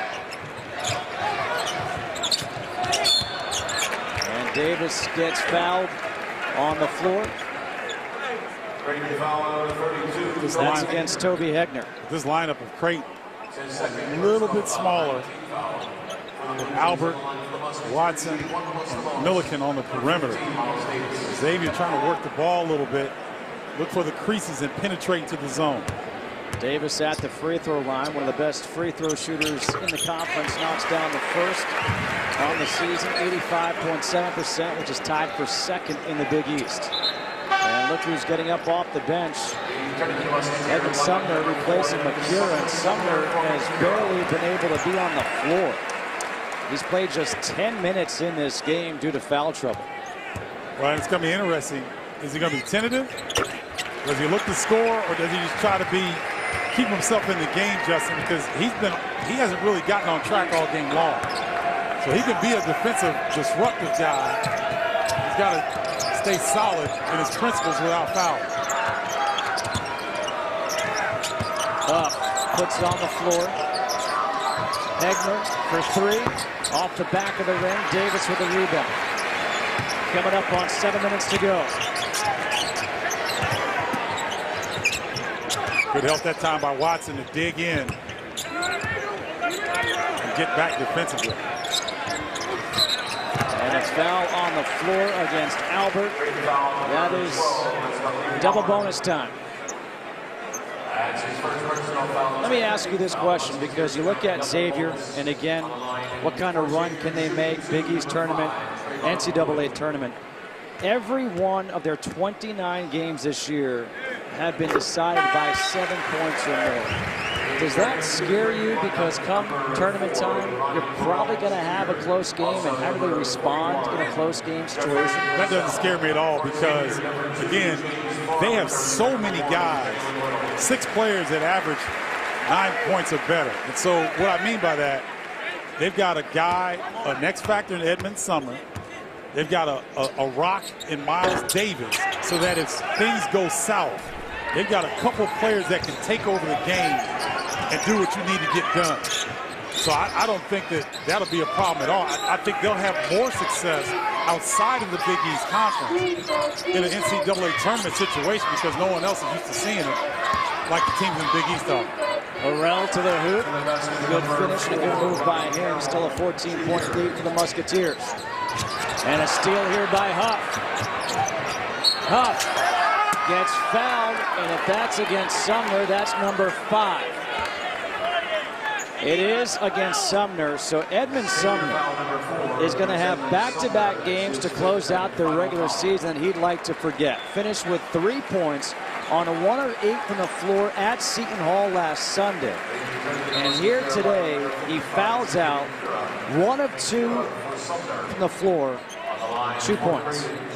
Yes, I've had those days, very difficult to swallow. You know, you want to be out there to help your team. Luckily, this team is so deep that it hasn't mattered that he has really not been a factor this afternoon. You know, it looked like he was smiling to keep from crying, walking to the bench. I understand. It's a frustrating situation.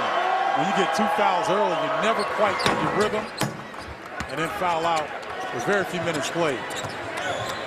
Maybe also he can smile because his team leads by 13.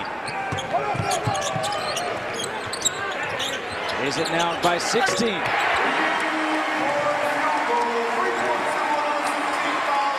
Fourth three-pointer of the game for Myles Davis. Remy Abel had a chance to shoot that. He knows that Myles Davis, a much better three-point shooter, gives it up for the open jumper. So it went from a good shot to a better shot. That's why this team is so good. Harrell to the hoop, no, far with the rebound. Well, Harrell is a long, bouncy athlete. When he gets stronger, he's going to have a terrific career at Creighton. You can see it already. Had a very good first half in this game. He's got the bloodlines as well. Chauncey Billups, a cousin of his. Shot clock down to 7. Davis backing down Watson. Good box out, and Davis able to get the rebound. Finds Bluiett.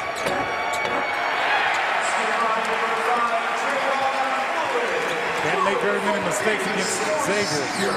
They definitely take advantage. Watson got his man up in the air, drew the foul, stops the clock at 5:03. But you kind of think maybe it's a little bit too late for Watson and Creighton as Abel picks up his 3rd. 18-point lead, largest lead of the game for the Musketeers. Creighton made a run, brought it to within 6, then a couple of threes, and it's been Xavier ever since. You know, we got to remember, Creighton is shooting right around 50% on the game. It's not like they haven't done well offensively. It's just Xavier has just found ways to take advantage of on the glass, in the paint area. So, you know, Xavier's showing you their versatility and how they can beat you a number of different ways.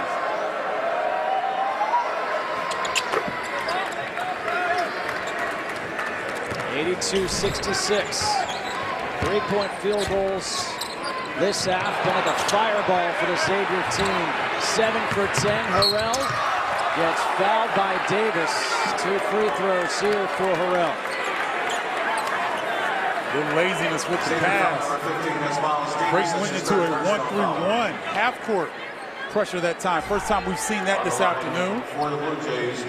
Came up with a turnover there. Cole Huff, I'll tell you what, his anticipation on the back line of their zone full-court pressure has been really good this afternoon. Harrell makes the first free throw. Looks up at the scoreboard, 82-67. He's got 9 and 4 here today. Way off on that free throw. Rebound for Clark. Going back to the 1-3-1 half-court pressure with that length of Lonnie Harrell on the top. Abel for 3. Milliken has the rebound. Good move by him going to the hoop. Harrell trying to crash the glass. Huff has it. He goes, and he puts it in. Greg McDermott yells back to set up the defense, and they do. Back to the 1-3-1, and it's knocked out of bounds by Huff. Substitution. Reynolds will come back in, and now a timeout taken by Chris Mack. 82-69. Xavier trying to close out this season with their 26th win.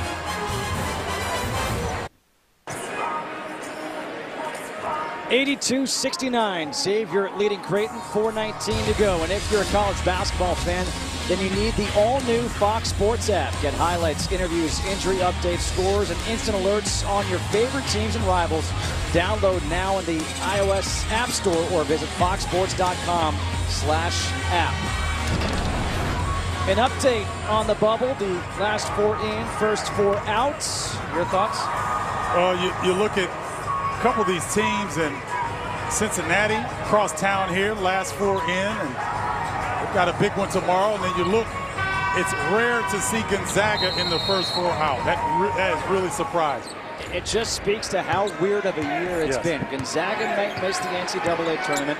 2 teams in the top 25 not eligible for the NCAA tournament in Louisville and SMU. And then we don't have a dominant team.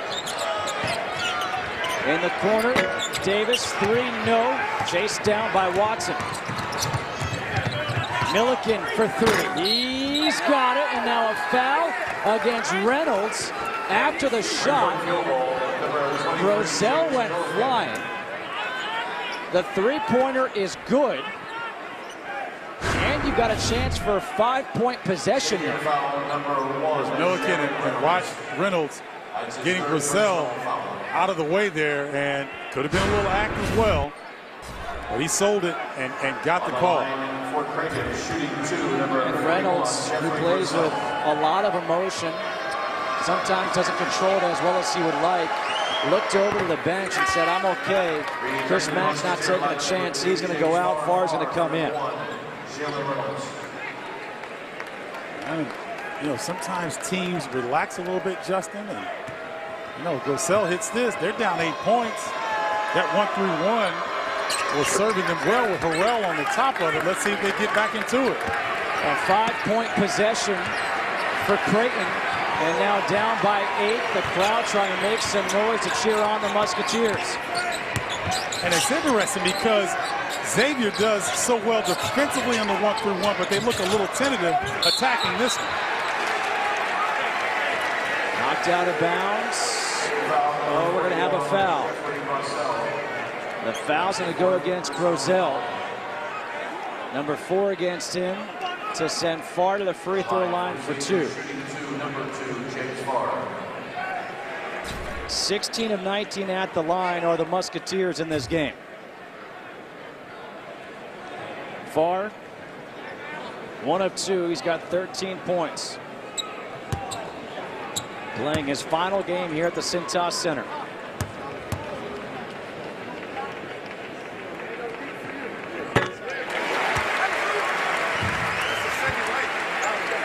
And I'm just really impressed with this young man. I had a chance to tell him congratulations before the game, that I was very proud of him and overcoming adversity. This is why college basketball is so special.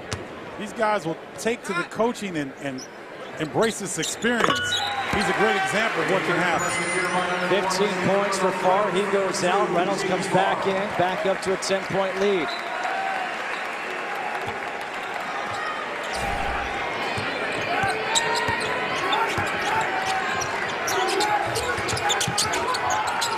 Milliken off the screen for 3, got it. Milliken's got 22 after career-high 26 Tuesday at Providence. Into the 1-3-1. Abel going baseline in the reverse. Great job of Abel attacking Watson.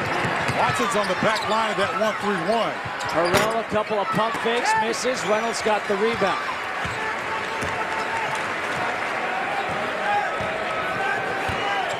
Under 3 to play. Xavier content to take some time off the clock.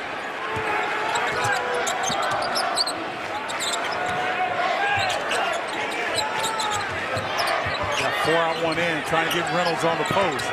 Working hard. Bluiett baseline, steps on the baseline and turns it over. Mo Watson Jr., that groin is starting to bother him a little bit. He's trying to catch his breath, but when you're sitting in that position, trying to stretch that groin out.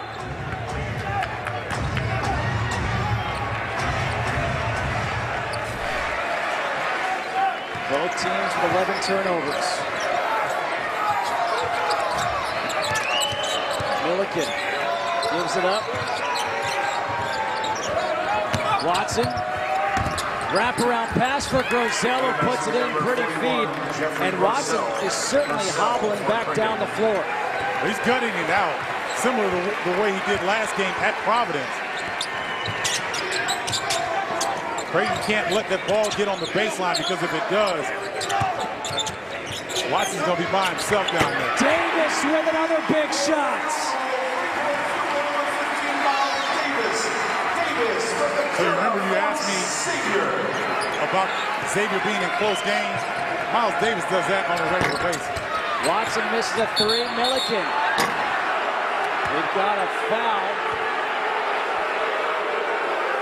Oh, Grossello gets up smiling because he knows he got one. Against Reynolds again. That's number 4 against Reynolds. And again, Watson is down. And it looks like he's going to come out.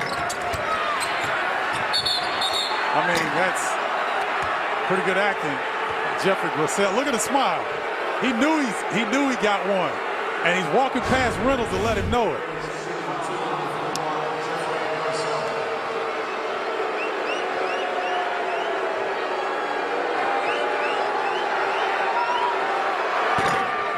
Watson hobbling.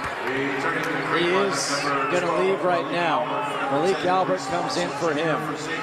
And what you hope now for this Creighton team is today is Saturday. You hope he's good to go next week for the Big East tournament. Whether he gets some rest, some ice, some treatment, whatever it is, they need him. Think about this. They were picked 9th preseason. And the reason they were picked 9th is because nobody knew about that guy. That's right. Yeah, he's integral to their attack, especially on the offensive end, and if he's not there, it changes what they do completely. A foul against Terrell, stops the clock. That's his 3rd personal foul. The preseason poll had Creighton down at 9. Georgetown at 2, so I guess revisionist history, maybe they wouldn't put Georgetown at number 2. You think? I mean, they struggled, especially down the stretch. And, you know, I scratched my head at Georgetown because I understand why they were number 2 preseason. LJ Peak, Copeland, DSR. I mean, they've got as much talent as anyone in the league. But it seemed as though, especially down the stretch for the Hoyas, they would get out of the block slowly and have to scramble with their full court pressure defensively to try to get back in the game. 9-point lead. Huff for 3. Looks good, is good. And a timeout taken by McDermott. Back to a 6-point game. The Blue Jays just will not go away. Not much you can do defensively on that. Bluiett was in great position. It was a jab step. Cole Huff has put on a fundamental display when you get the basketball without blowing past people. Jab step, reverse pivot. We've seen him having all this afternoon. Cole Huff has got 21 points on the afternoon. 8 of 14 from the floor. 4 of 8 from three-point land. He's also got 7 rebounds. And again, this is a guy who's playing with a knee injury. Hasn't been able to practice in almost 2 months. Making his first start today since January 12th. And his last 7 games, now 8 games, he has been fantastic for the Blue Jays. I think he's showing Greg McDermott, as long as they have games left, he needs to start.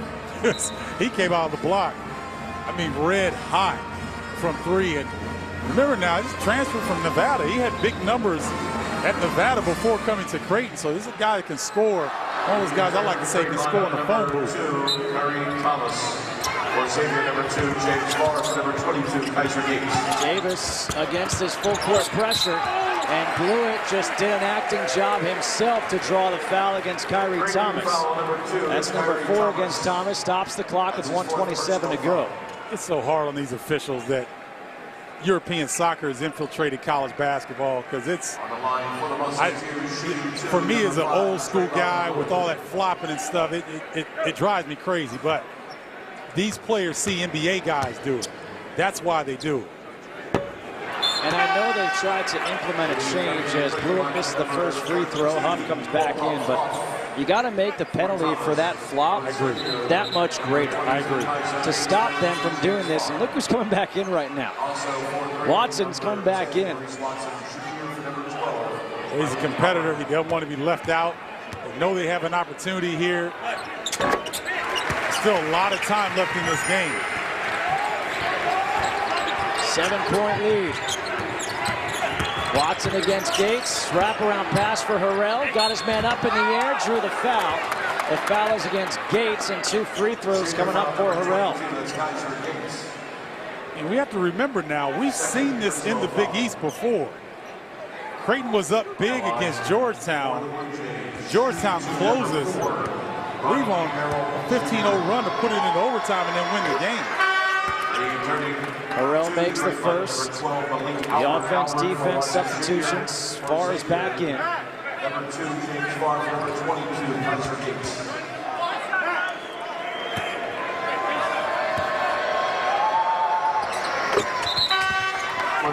Thomas comes back in as well. Huff will go to the bench. 5-point game with 1:18 to play. Watch the long fly. Davis turns it over. Underneath, Albert got it. Timeout taken. 3-point game with 1:12 to go. Remember when I said there was 1:40 left? There was a lot of time left. They got a 5-point situation. They get a steal. They get a foul. They start to convert. And, you know, the rest is history. So this is why you always have to take care of the basketball and not lose your focus down the stretch. Because these teams like Creighton that can score the basketball and with changing defenses, this is what can happen. How about the save by Harrell right there? The wraparound behind the back pass to save it. And now it's a 3-point game. So strategy comes in, right? Both teams in a double bonus, 1:12 to go. What are you doing right now if you are Creighton defensively? You don't have to do anything now because you're one possession away. You can play straight up defense for the rest of the game now. It's on Xavier to figure out where the ball needs to go. If I'm Chris Mack right now, James Farr is touching the basketball in the post. I can get it past this pressure and get it across half court. I'm going inside to James Farr. Milliken and Huff have both been fantastic for the Blue Jays today. 43 points between the two of them. The Blue Jays set up in the full court press.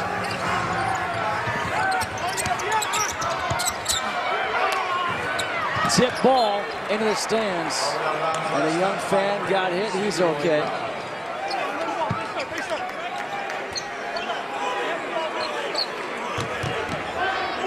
Now, Pat Driscoll's pointing to the shot clock.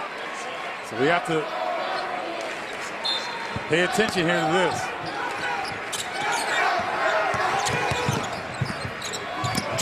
Good job by Myles Davis recognizing the situation. Bluiett, Abel gets fouled. He'll go to the free throw line for 2. The foul is against Toby Hegner. Number 3 against Hegner. Abel, a 77% free throw shooter. 2 of 3 at the line today. If you're a senior, you want to be in this situation if you're Remy Abel.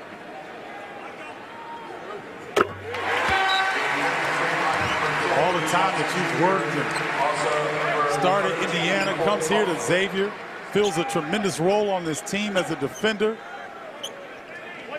And closing out his career, last home game on this floor. He wants nothing more than to be in this position. Makes them both. Gates is going to come in for him. Abel gets a big ovation. 5-point lead, under a minute. They don't need a 3. I would get to the rim if I could, if I'm Creighton. Harrell for three. Well long, far with the rebound. Davis has it. He's the guy you don't want to foul. There's the foul given by Huff. That's number 5 against Huff. And it's going to be 2 free throws for one of the best free throw shooters in the country. And now Greg McDermott will take this time to use it as a timeout because he only has 1 timeout remaining. But Cole Huff, really strong game for him. Huff fouls out with 21 points, 4 of 8 from the three-point line, 7 rebounds. Myles Davis at the free throw line. Davis has got 20, and this is his first 20-point game of the season. They knew where to go. Xavier did in terms of press break. Bluiett able to find Davis quickly.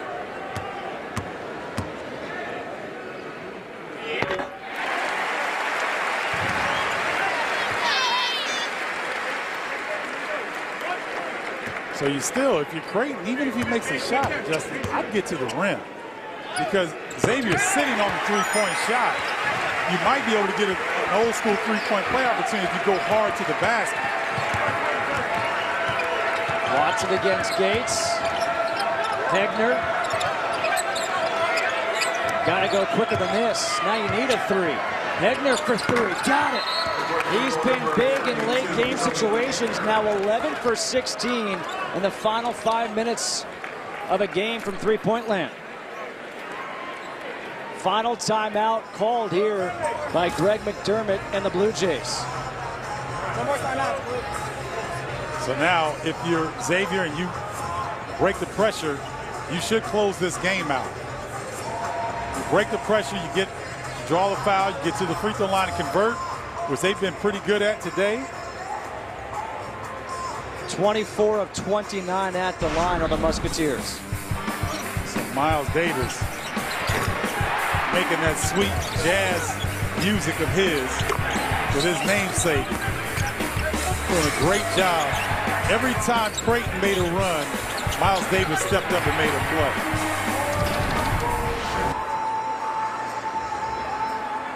The offense has certainly been there for the Musketeers, tying a season high with these 95 points. But the defense, not exactly what Chris Mack was hoping for, giving up 91. And remember, they gave up 90 in their last game to Seton Hall in that loss. So, again, we talked about earlier in the game. That's the one thing that may get Xavier in trouble and keep them from a long tournament run. To me, Xavier is the best equipped team out of the Big East to make a deep run in the NCAA tournament. I think Villanova has a great shot to go deep as well. But the balance and depth of this Musketeer ball club, to me, gives them the best shot. Chris Mack barking out instructions with 28.9 seconds to go. Thomas for number 10, Reese. Watson Jr. for the Musketeers. Number 10, Brady Hayward. Number 22, National Gates. Trying for the steal. Macura's got it. There's the steal. Albert's got it. Albert to the hoop, puts it in. 17.1, 2-point game. And now Davis calls the final timeout of the game. And remember how I said they haven't been in a close game? Yep. Well, now they're in a close game. They are. And they've got to connect on their free throws. I give Creighton a lot of credit. They didn't panic. They did not foul Myles Davis. And they came up with the steal. And Malik Albert got all the way to the rim. Watch this. Now, right here, they double team Davis, but they're not going to foul. You see them laying back. Great job defensively by Creighton, forcing the last timeout for Xavier, and now having the chance to set up defensively. Remember, the shot clock is off, so eventually Creighton has to foul. But if I'm Doug McDermott, I'm telling the Blue Jays, don't foul immediately. Go for a steal in the first pass. If they get the ball out of the first pass, then you commit the foul. Xavier led by 18 this half. They now lead by 2. Makura will inbound. They get it to Davis. Now you got to foul soon. Or do you? I believe the foul was called. It was a blocking foul against Kyrie Thomas. That is his 5th. He fouls out. Let's take a look at this. Well, Myles puts himself in a dangerous position because if he doesn't get this call, that's a dangerous situation along the sideline. You saw Farr, when he caught the ball, was off balance. So fortunate that he picked up the foul in that situation.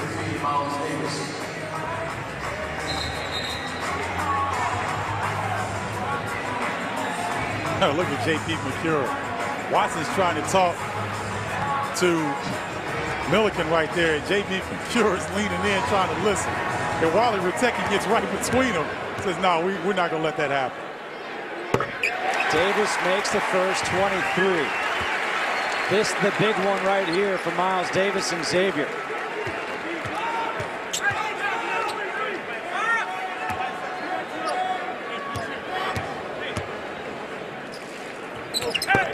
Makes them both.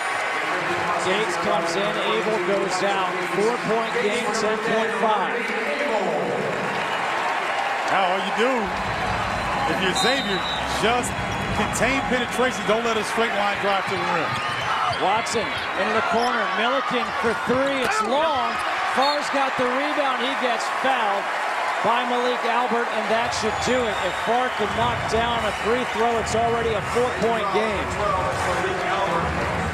Well, it's funny because going into the NCAA tournament or the Big East tournament, you want to feel like you were tested, right? You want to feel like you faced all the different things you could possibly face within a game.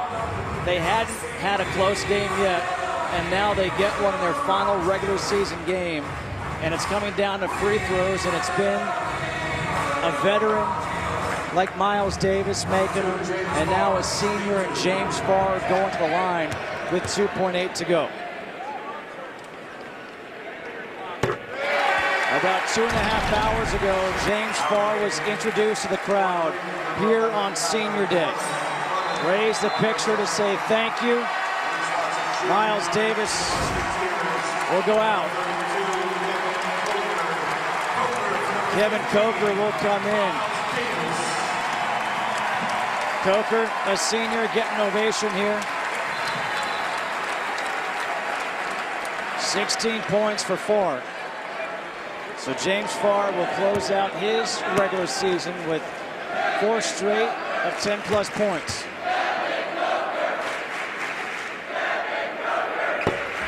One of 2, and that's going to do it. It was not easy, but the Musketeers tied their school record with their 26th regular season win. 98-93 over Creighton. For Stephen Bardo, I am Justin Kutcher wishing you a good afternoon from Cincinnati, where once again the final